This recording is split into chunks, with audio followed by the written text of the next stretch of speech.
enjoy it. So this is the entrance. This is the entrance of the place.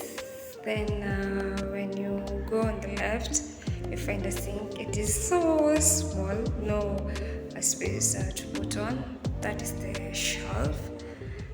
Then from that side, we have one large window.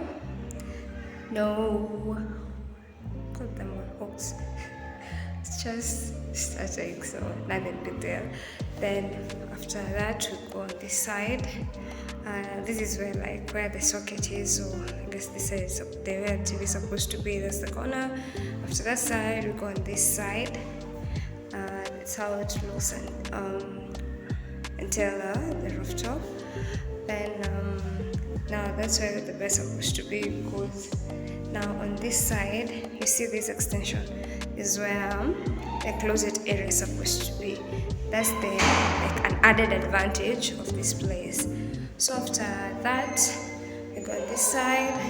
You have where you can place the meter number, where you can place your cooker, then sink.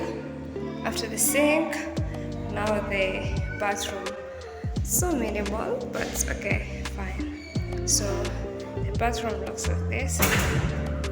There is a jerrycan behind, so you can see it clearly, maybe later, but that's how the whole place looks like.